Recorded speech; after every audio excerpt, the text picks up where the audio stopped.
Hello friends, मैं अब आपका सेकंड क्लास लेने जा रहा हूँ रजिस्ट्रेशन अंडर जीएसटी के ऊपर में। तो लास्ट हमने कंप्लीट किया था एग्रीगेट टर्नओवर के डिफिनीशंस और आपके एग्रीगेट टर्नओवर के डिफिनीशन वगैरह में कंप्लीट किया था आपने। तो सेक्शन 23 तक कंप्लीट किया था कि रजिस्ट्रेशन हम लोग को कब नहीं लेना है और कब लेना है। अब मैं बताऊँगा आपको कंपलसरी रजिस्ट्रेशन।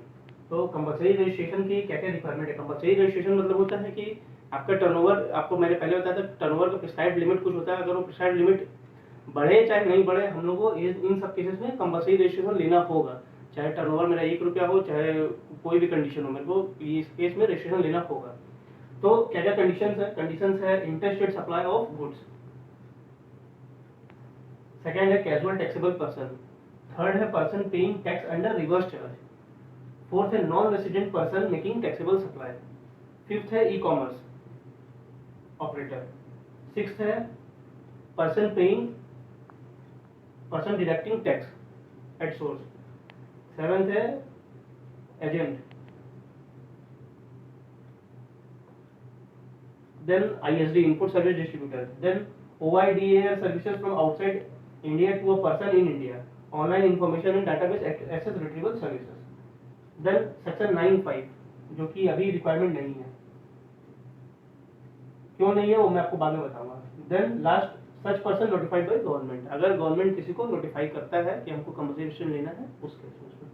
तो ये सब केसेस हैं बेसिकली जिसमें कंपलसरी रजिस्ट्रेशन आपको लेना होगा अंडर सेक्शन 24। तो अब मैं आपको एक एक करके बताऊंगा कि किसमें क्या क्या कंडीशंस हो सकते हैं या किसमें क्या रिक्वायरमेंट्स हैं नहीं है, वो सब मैं आपको एक्सप्लेन करके एक एक करके बताऊंगा। ओके, तो अब मैं आपको समझाता हूँ एक एक करके सबका मतलब। फर्स्ट मैंने आपको बताया था interstate supply of taxable goods. अब मैं यहाँ पे आप देखिए मैंने लिखा है interstate supply of taxable goods. अब टैक्सेबल गुड्स लिखा है तो आपको ये समझना होगा कि सर्विसेज क्यों नहीं लिखा है, क्योंकि इंटरस्टेट सप्लाई अगर हम लोग टैक्सेबल सर्विसेज का करेंगे या फिर अगर हम लोग नोटिफाइड गुड्स का करेंगे जो गवर्नमेंट ने नोटिफाई किया है, बेसिकली मैंने आपको पहले बताया था हैंडीक्राफ्टेड गुड्स था, तो वो लिमिट आपका जो 20 लाख का है वही एप्लीकेबल होगा यहाँ पर भी। इसका मतलब अगर आप सिर्फ इंटरस्टेट सप्लाई करते हैं तो, और उस केस में अगर आप गुड्स बेचते हैं तब तो आपको कंपलसरी रजिस्ट्रेशन लेना होगा, लेकिन अगर आप गुड्स और सर्विसेज दोनों बेचते हैं तो भी आपको वो 20 लाख का लिमिट अप्लाई होगा, या अगर सिर्फ सर्विसेज आप सप्लाई करते हैं तो भी आपको 20 लाख का लिमिट अप्लाई होगा। इसका मतलब कि टिल 20 लाख तक आप इंटरस्टेट सप्लाई कर सकते हैं सर्विसेज के और नोटिफाइड गुड्स के, उसके बाद में आपको रजिस्ट्रेशन लेने का रिक्वायरमेंट होगा। तो ये मेरा interstate supply of taxable goods complete हो गया। सेकंड है कैजुअल टैक्सेबल पर्सन। अब सबसे पहले आपको ये जानना होगा कि कैजुअल टैक्सेबल पर्सन होता क्या है, तो मैं आपको शॉर्ट में बता देता हूँ। कैजुअल टैक्सेबल पर्सन मतलब होता है कि वैसा टैक्सेबल पर्सन जिसको रिक्वायरमेंट हो रजिस्ट्रेशन का, या अगर वो कोई सप्लाई करता है टैक्सेबल सप्लाई करता हो गुड्स और सर्विसेज कोई दूसरे स्टेट में या वैसी जगह पर जहाँ पे उसके फिक्स प्लेस ऑफ बिजनेस नहीं है, या जहाँ पे उसका रजिस्ट्रेशन नहीं है, उस केस में उसको कैजुअल टैक्सेबल पर्सन की तरह उसको रजिस्ट्रेशन लेना होगा उस स्टेट में। तो कैजुअल टैक्सेबल पर्सन बेसिकली होता है कि आपके उस स्टेट में रजिस्ट्रेशन नहीं है तो आपको कुछ पर्टिकुलर पीरियड के लिए आपको कोई बिजनेस करना है, उसके लिए ये होता है। बेसिकली वो नॉट मोर देन 90 डेज होता है। तो जब अपने गवर्नमेंट जब हम लोग अप्लाई करते हैं for casual taxable person under GST, तो उसमें हम लोग को क्राइटेरिया लिख के देना पड़ता है कि फॉर हाउ मेनी डेज, हम कितने दिन के लिए ये अप्लाई कर रहे हैं कैजुअल टैक्सेबल पर्सन के लिए। तो बेसिकली वो नॉट मोर देन 90 डेज होना चाहिए। तो गवर्नमेंट जब ये कैजुअल टैक्सेबल पर्सन के लिए अपने अप्लाई करते हैं तो हम लोग को वो अप्रूव करके देता है कि okay for this much of days you can apply for casual taxable person but not more than 90 days. हालांकि गवर्नमेंट बोलता है कि अगर आपका रिक्वायरमेंट 90 डेज में नहीं पूरा होता है, अगर आपको और 90 डेज का रिक्वायरमेंट है, then government will again give the extension for basically commissioner of that area will give the extension of 90 days, extra 90 days after the completion of the first 90 days। तो ये कैजुअल टैक्सेबल पर्सन होता है। इसमें इस case में government आपसे पहले ही advance ले लेता है, क्योंकि और आपको भी नहीं पता होता है कि क्या मेरा टैक्सेस होगा क्या नहीं होगा, क्या जीएसटी होगा, कितना गुड्स बिकेगा नहीं बिकेगा। तो आप एक अपने कैलकुलेशन के हिसाब से, एक अपने हिसाब से कि कितना आपका होगा, एक एस्टिमेशन के हिसाब से आप टैक्स पे कर देते हैं। तो आपको सबसे पहले एडवांस में टैक्स पर पे करना होगा, तभी आपको गवर्नमेंट रजिस्ट्रेशन ग्रांट करेगा अंडर कैजुअल टैक्सेबल पर्सन। तो ये कैजुअल टैक्सेबल पर्सन होता है कि आपको रजिस्ट्रेशन मिलेगा दूसरे स्टेट्स में अगर आप कुछ पर्टिकुलर पीरियड के लिए करते हैं तब। तो कैजुअल टैक्सेबल पर्सन अगर inter state supply of notified goods का होता है तो भी वो 20 लाख का लिमिट होगा।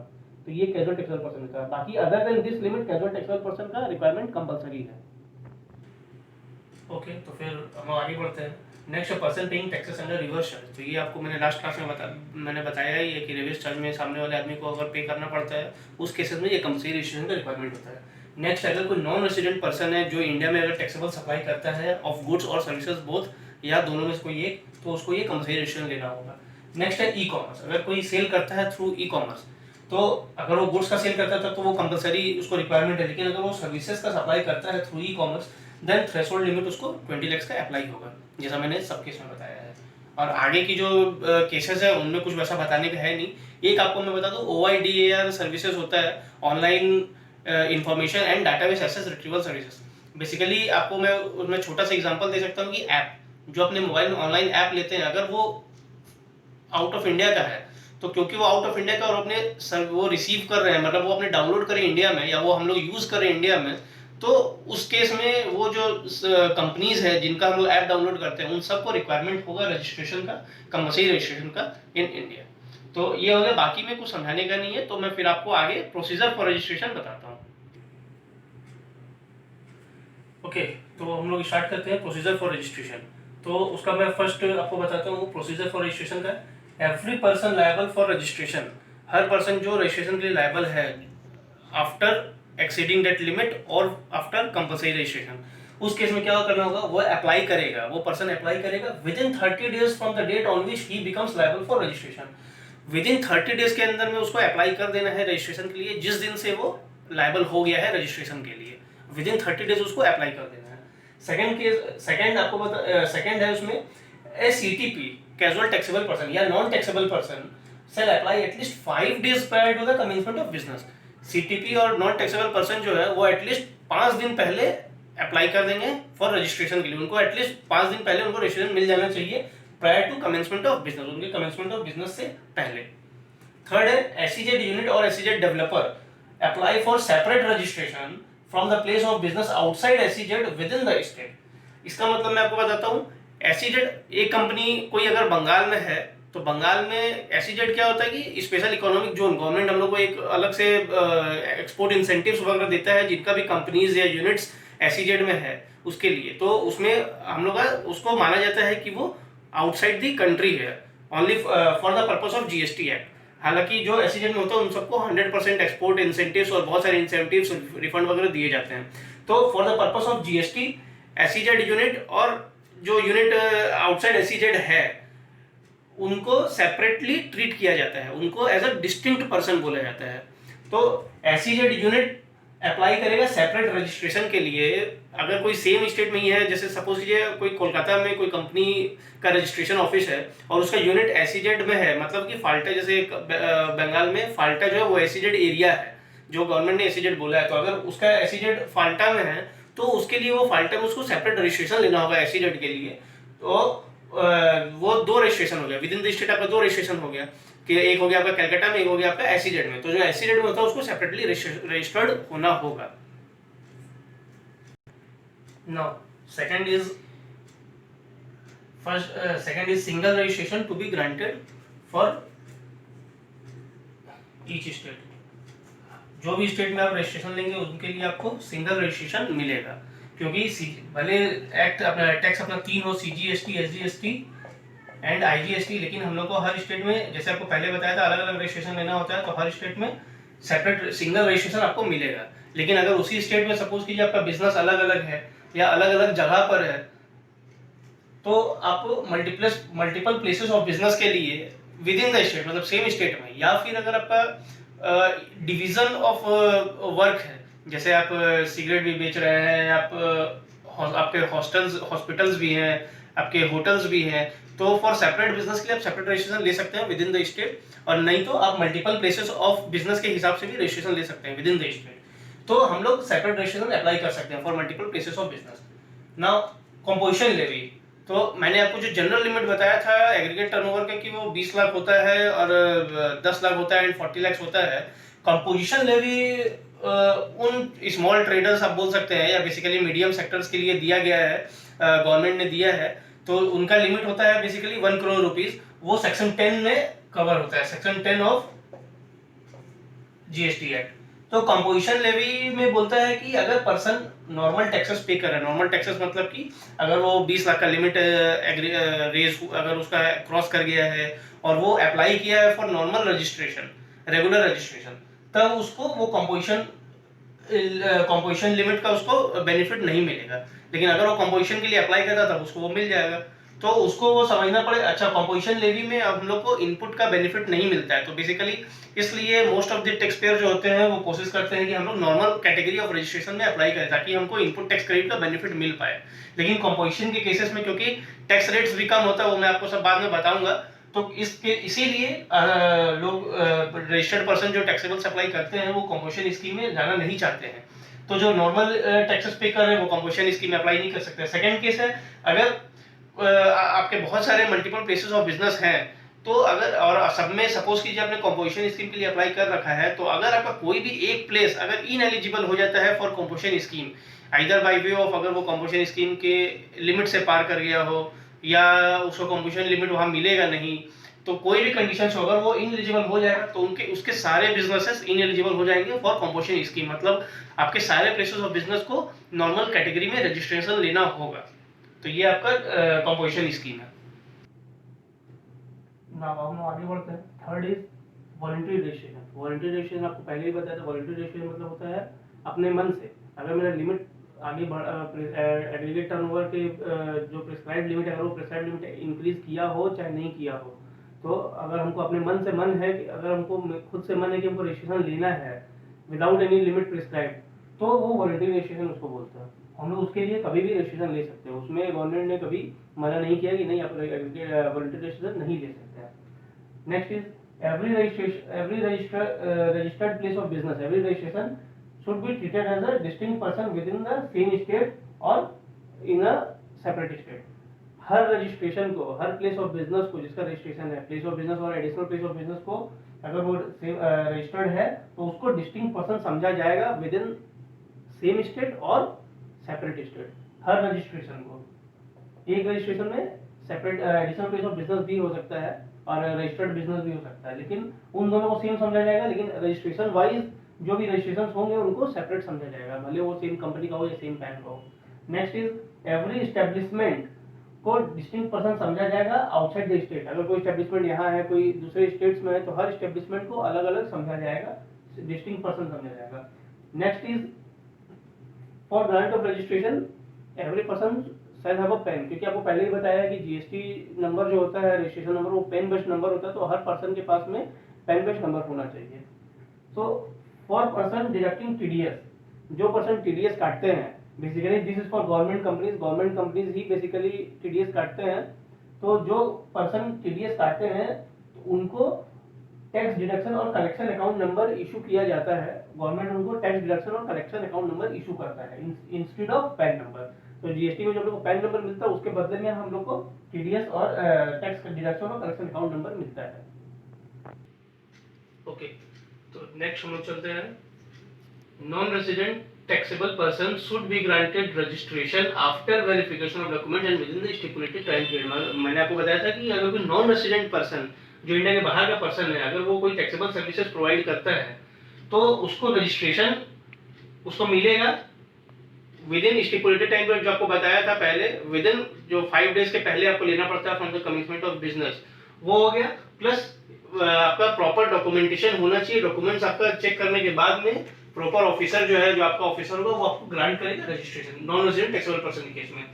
Now next is if a person fails to obtain registration, अगर कोई पर्सन रजिस्ट्रेशन नहीं लेगा या फेल्स टू ऑब्टेन रजिस्ट्रेशन, तो जो प्रॉपर ऑफिसर होगा, जो आपका ऑफिसर होगा आपके डिवीजन का या आपके एरिया का जीएसटी ऑफिसर, वो इन्वेस्टिगेट करेगा मैटर को, या वो चेक करेगा और देखेगा कि आपने रजिस्ट्रेशन क्यों नहीं लिया।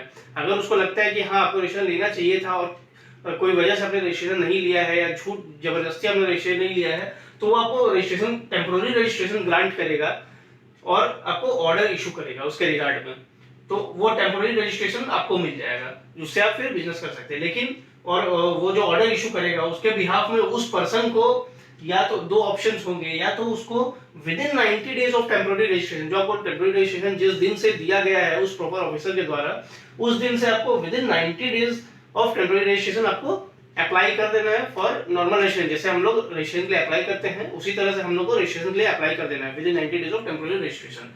एंड सेकंड इज, अगर हम लोग को रजिस्ट्रेशन के लिए अप्लाई नहीं करना है, या वो ऑफिसर ने जबरदस्ती हमको रजिस्ट्रेशन दे दिया और मुझे लगता है कि नहीं वो मेरे रजिस्ट्रेशन की कैटेगरी में नहीं आएगा, या I am not liable for registration, तो I will go for appeal against such order. जो डिपार्टमेंट ने ऑर्डर इशू किया है उसके रिगार्ड में मैं अपील करूंगा, उस रजिस्ट्रेशन के रिगार्ड में हायर फॉरम में, या जो ऑफिसर है उससे जो हायर लेवल होगा उसके उसमें मैं अपील फाइल करूंगा।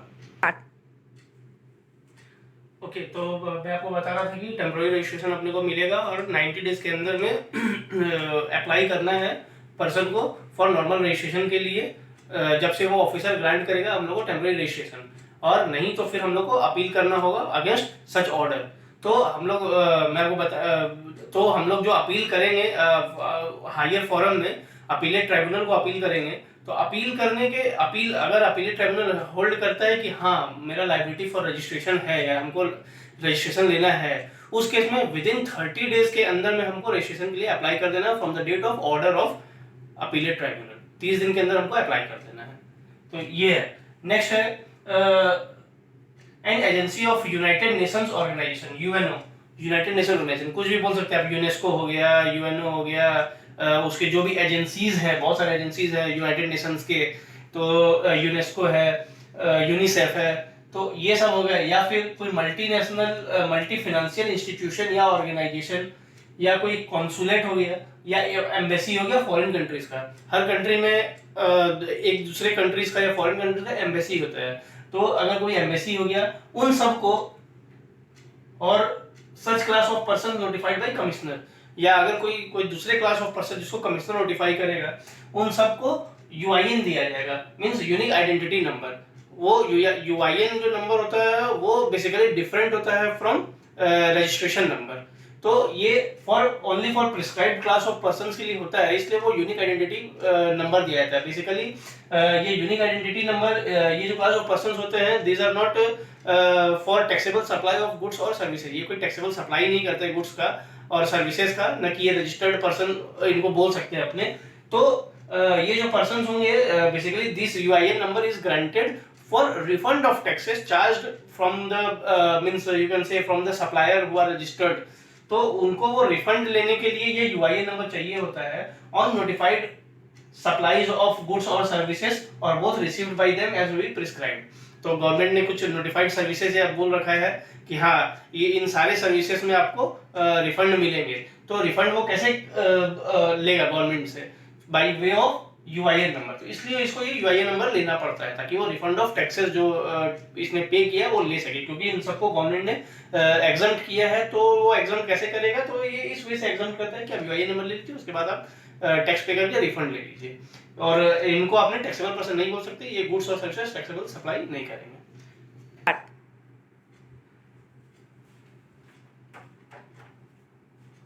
नाउ रजिस्ट्रेशन और यूआईएन ग्रांटेड और रिजेक्टेड आफ्टर ड्यू वेरिफिकेशन।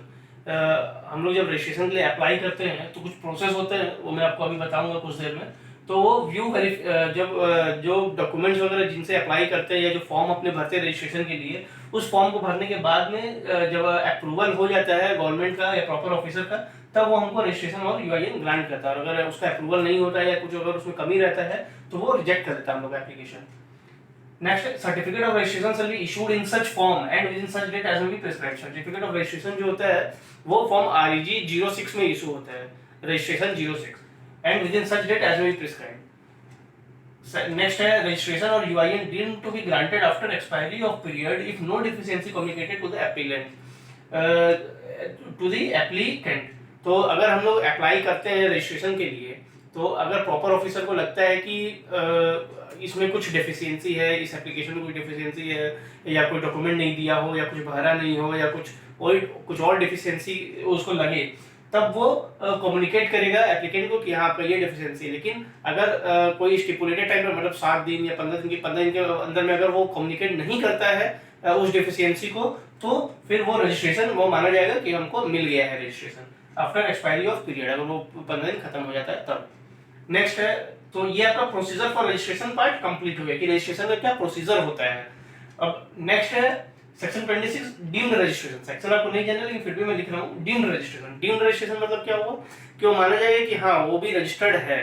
तो डीम्ड रजिस्ट्रेशन क्या हुआ कि अगर हम लोग का रजिस्ट्रेशन हम लोग को मिला है SGST एक्ट या UTGST एक्ट में, तो माना जाएगा कि deemed to be registered under this act also, मतलब CGST एक्ट में भी रजिस्टर्ड है। तो क्योंकि SGST सपोज कीजिए कोई कंपनी अगर स्टेट डिवीजन में फॉल करता है या स्टेट के अंदर में है और वो स्टेट डिवीजन के अंदर में फॉल करता है, तो वो माना जाएगा कि वो सेंट्रल मतलब सेंट्रल टैक्सेस भी पेमेंट करेगा। तो इसलिए वो रजिस्ट्रेशन अंडर SGST एक्ट और UTGST एक्ट वो डीम्ड माना जाएगा कि वो सेंट्रल GST एक्ट में भी रजिस्टर्ड हो गया है, तभी वो CGST और SGST पेमेंट करेगा और IGST भी। नेक्स्ट, अगर कोई एप्लीकेशन रिजेक्ट हो जाता है जो हमने अप्लाई किया SGST एक्ट में UTGST एक्ट में, अगर वो एप्लीकेशन रिजेक्ट हो जाएगा रजिस्ट्रेशन का, तो सेम माना जाएगा कि वो CGST एक्ट में भी वो रिजेक्ट हो गया है वो एप्लीकेशन। तो ये डीम्ड रजिस्ट्रेशन का आपका प्रोसेस है। ओके गाइस, तो मैं और बाकी नेक्स्ट जो कुछ पोर्शन बचे हुए हैं अभी भी रजिस्ट्रेशन चैप्टर के, तो उसको मैं नेक्स्ट क्लास में कवर अप कर लूंगा। आज के लिए इतना ही है। बाकी अगर आपको होप आपको सब समझ में आया होगा, तो ये आपका हो गया है रजिस्ट्रेशन में। कुछ पार्ट बाकी है वो अपने नेक्स्ट क्लास में कवर अप करेंगे। तो ओके बाय, थैंक यू।